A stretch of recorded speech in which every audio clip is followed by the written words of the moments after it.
Hello, everyone. Welcome to Inconvenient Truths. I'm your host, Jennifer Zeng. Recently, a lot of Western media noticed and mentioned some rare moments when Xi Jinping showed some weakness. What are those moments, and what do those moments mean for Xi Jinping and the CCP in 2023? Today, let's talk about this.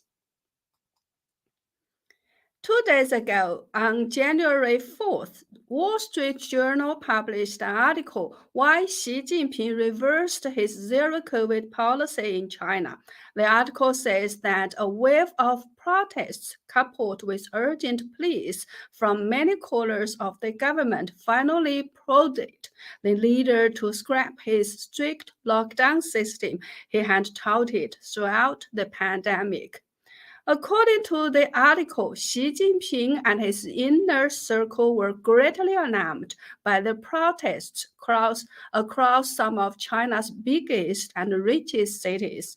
Also, after Xi Jinping successfully gained his third term on the CCP's 20th National Congress, he was flooded with signals that his zero COVID policy was becoming a source of economic turbulence. Also, as the battle to keep the virus from spreading appeared increasingly futile, with the social and economic costs mounting, Mr. Xi decided to all but abandon zero COVID. So we can say that this is the first moment when Xi showed some weakness. He gave in to the mounting pressure brought on by social and economic pressure. Another moment Xi showed weakness was when he decided to give up his massive investments aimed at building a chip industry to compete with the US. Bloomberg reported about this on January 3rd. The article says China is pausing massive investments aimed at building a chip industry to compete with the US as a nationwide COVID resurgence strains the world's #2 economy and Beijing's finances. Top officials are discussing ways to move away from costly subsidies that have so far borne little fruit and encouraged both graft and American sanctions.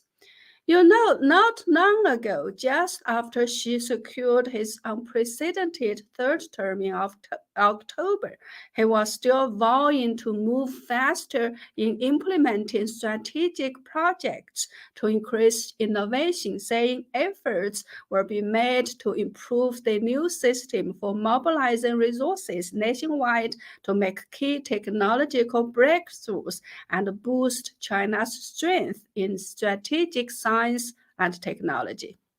To be able to produce its own chips and become independent of US technology had been Xi Jinping's top priority, and he once planned to invest as much as 1 trillion yuan or 145 billion US dollars to push for incentives. But now he had to pause his chip ambition. So this is another moment that he showed some weakness. The third moment of weakness happened when Xi made his New Year speech. People noticed that his overall tone was not as tough as in previous years. Instead, he appeared to acknowledge that the public was not happy with his policies and were very frustrated. He said, China is such a big country.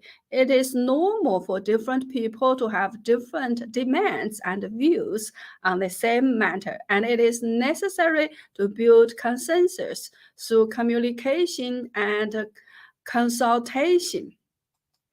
When he talked about the pandemic, he didn't mention his signature zero COVID policy at all. Instead, he said, since COVID-19 struck, we have put the people first and put life first all along. Following a science-based and targeted approach, we have adapted our COVID response in light of the evolving situation to protect the life and health of the people to the greatest extent possible. Then he acknowledged that it has not been an easy journey for everyone. When talking about the future, he said, we have entered a new phase of COVID response where tough challenges remain. Let's make an extra effort to pull through as prevalence and solidarity mean victory. Apart from his obviously softened tones and words, there were other things that are unique this year, and they were the new photos he added on his bookshelf behind him when he made his speech. As a matter of fact, CCP's mouthpiece Xinhua published a long article to especially talk about the photos. The article's title is Listen to the New Year's Greetings and Understand the Stories in the Photo Frames.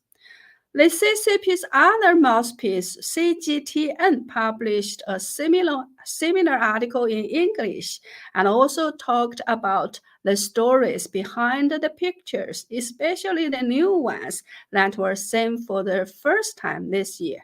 Let me share this article.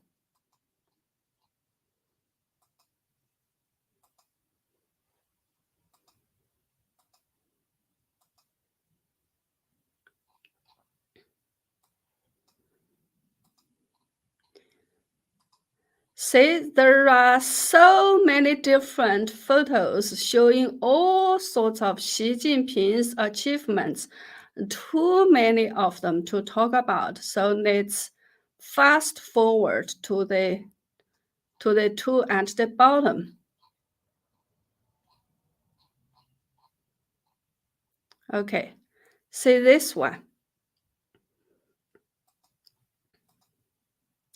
This is a photo of Xi Jinping's father, Xi Zhongxun, with former CCP leader Jiang Zemin, who just died in November. To the left of the photo are two copies of Deng Xiaoping's connected works and two copies of Jiang Zemin's selected writings, showing that Xi Jinping has been reading Deng Xiaoping and Jiang Zemin's books. The photo at the bottom, this one, is a group photo of Xi Jinping, Jiang Zemin, and Hu Jintao. The photo caption says this picture made the debut on his bookshelf at the 2023 New Year address.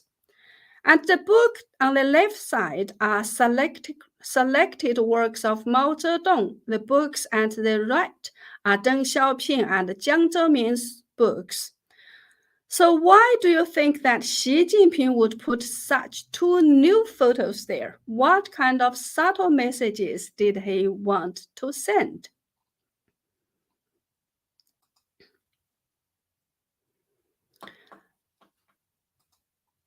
Well, for me, the messages are quite clear.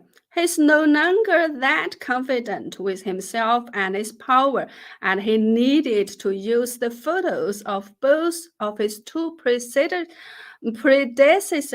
as well as his father, who was one of the CCP's founding members, to endorse his own power, as if he was saying, look, I have the support of all of them.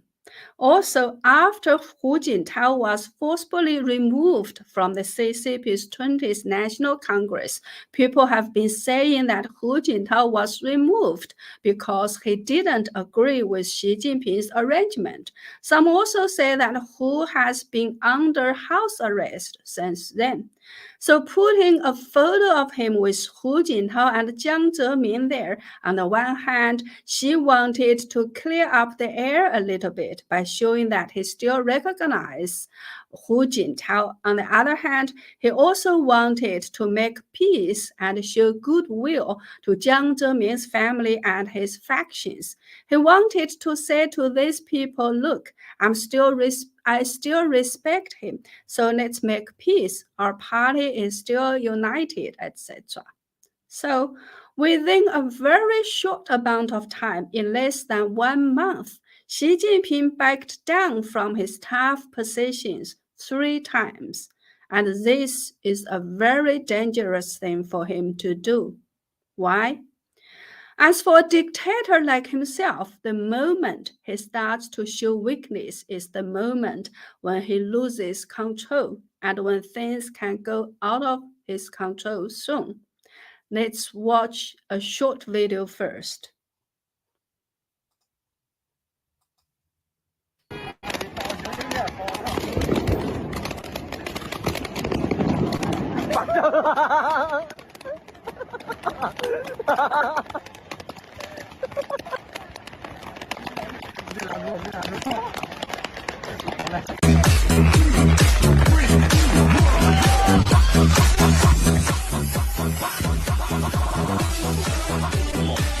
Well,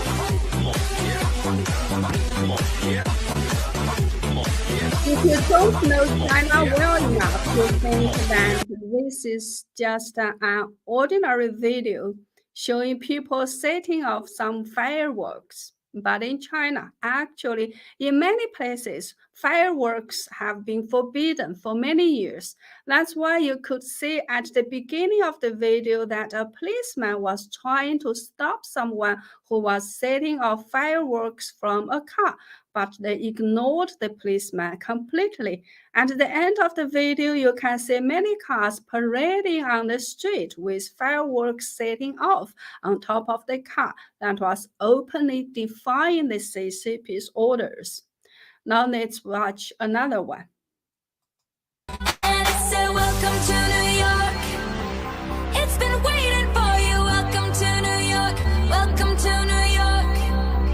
Welcome to New York. Look at this. When people no longer obey the CCP, the CCP police give up on doing anything. This policeman just stands there watching, or he also becomes one of the spectators. It's been waiting for you. Welcome to. It's a new soundtrack. I could dance to this beat forevermore. The lights are so bright, but they never blind me. Welcome to New York.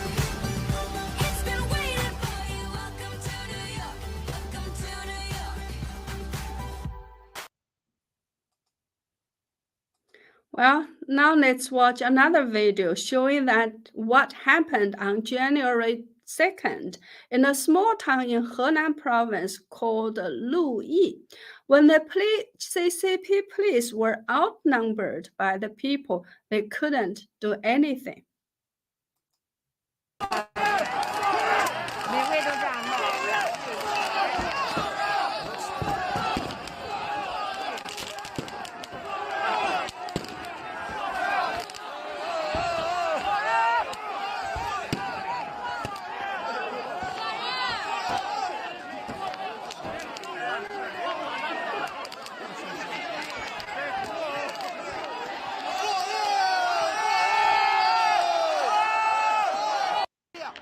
放人了，赶紧去！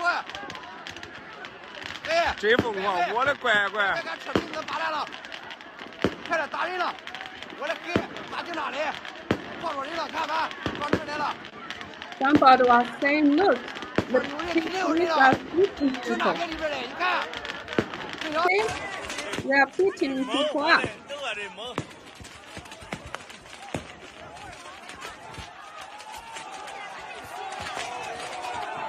Someone is see, jumping on top of the police car.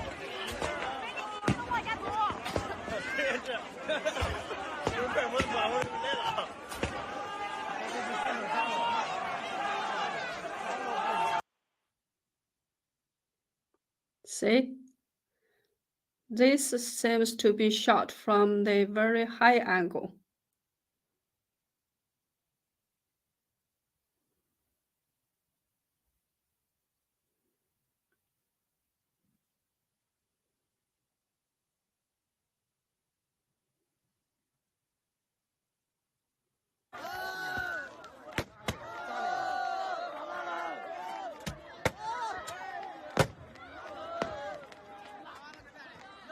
People are throwing things at the police car. And they keep on setting off fireworks. And they shoot fireworks at the police car.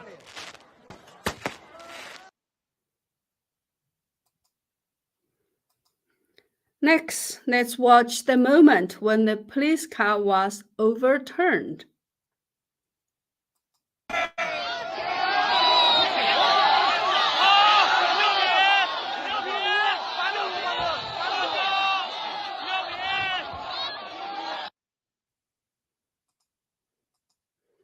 The next video is quite symbolic. After police car was overturned, people celebrated the victory and took selfies with it. Is your life. 2019全国严打，2022我希望你还在潇洒。3年明打已过去，5年暗扫还继续。若是名单。Now, another one.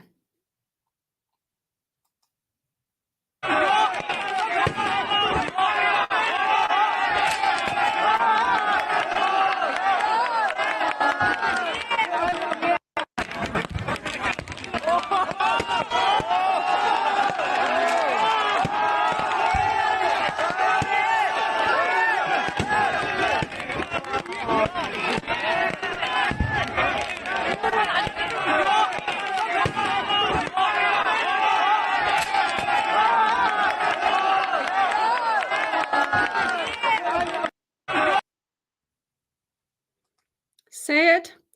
This young man was dancing on top of a police car and showing off his trophy, the police car's license plate he just took off. Well, the CCP acted very quickly. On the following day, that was January 3rd, this man got arrested. Sorry. Another 5 were arrested too, and the CCP put 8 people on its wanted list. But guess what? People were not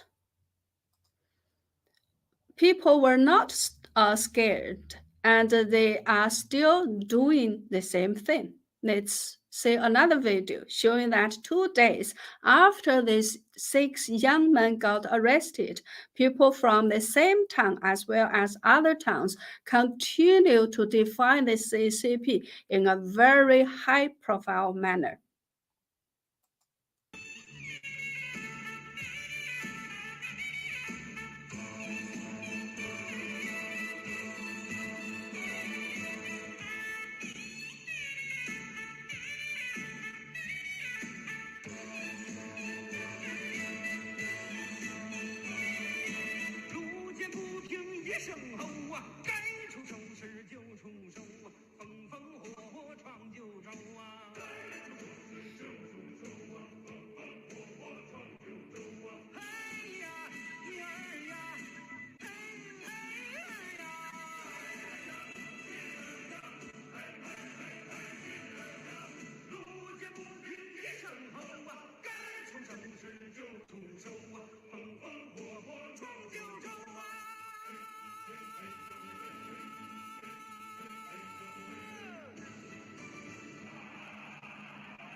Well, for me, this is really not only people defying the CCP, but also kind of celebrating their victory. So this happened just yesterday on January 5th. Similar things happened in many cities in China. So people call this firework revolution or firework movement. Although unlike the previous A4 revolution or black paper revolution, which had clear political messages, such as down with the CCP, down with Xi Jinping, the so-called firework revolution doesn't have any political pursuit. It is just that people wanted to celebrate the new year with fireworks. They just wanted this very small thing. However, no matter how small this matter is, it still involves fighting for your freedom or basic rights. What's more important, it is a clear and loud declaration from the public that we are not afraid of the CCP anymore, at least at that specific moment. You know, the CCP has been relying on people's fear to govern for over 70 years. When people no longer fear the CCP will start to fear the people. Just like what we saw in one of the videos, there were so many more ordinary people than the CCP police officers. When people from everywhere started to do their own things, the CCP's police force can't really do anything. As a matter of fact, after so many people defied the CCP's firework ban, the CCP backed down again. Many places, including Beijing, Shandong, and Liaoning provinces, say that they will allow fireworks during the upcoming Chinese New Year. In the meantime, the Public Security Bureau in Xi'an City issued a notice asking police officers to enforce the law in a civilized and flexible manner, not to clash head-on with the public, and not to cause negative public opinion involving the police. So the problem for Xi Jinping and the CCP is if they don't crack down on people's small pursuits, people will probably ask for more, including votes in the future. But if they do crack down on people, they will be easily outnumbered when people no longer have fear and when the pursuit involves a lot of people. That is the dilemma of all dictators in the world. Once they start to back down, the high pressure system they have been maintaining will start to crack. And any little crack can cause the collapse of the entire system in a very short period of time. Well, this is only one of the challenges the CCP and Xi Jinping are facing now. They have many more issues to deal with. But I'm afraid we are running out of time today, so I may talk about other issues later. Well, that's all for today. Thank you very much for watching. Please don't forget to subscribe to my channel if you haven't. If you're already subscribed, please like and share my content and double check that you are still subscribed. Also, if you could, please go to my website at jenniferzengblog.com. That's jenniferzengblog.com. Sign up for a membership or make a donation to support my truth-telling efforts. Thank you. Happy New Year again. Have a nice weekend and see you next time.